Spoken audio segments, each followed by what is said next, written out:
In today's video, I'm going to teach you how to integrate shipping carriers in Zoho Inventory.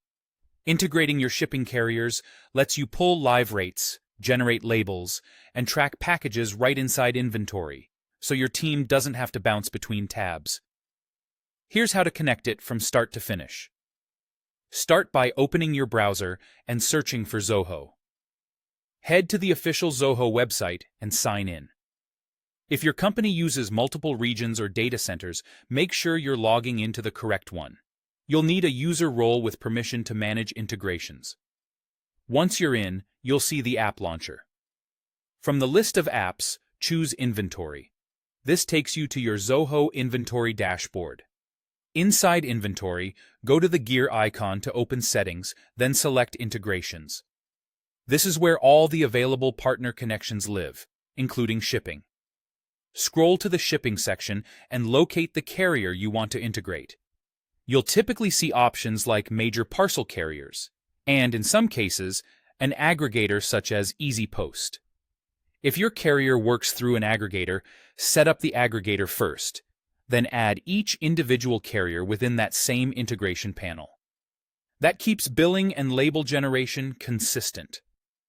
When you've found your carrier, click Set Up Now next to its name. This opens the connection screen with the fields required by that carrier. Provide the necessary information to connect your account.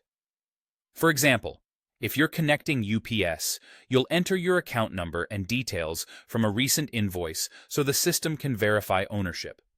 Have a recent invoice handy and enter everything exactly as it appears: company name, address, postal code, and any reference numbers. Small mismatches are the most common reason verifications fail. If you ship from multiple addresses, make sure the ship from information in inventory aligns with the location on the carrier account you're authenticating. After filling out the required fields, click Save to complete the setup.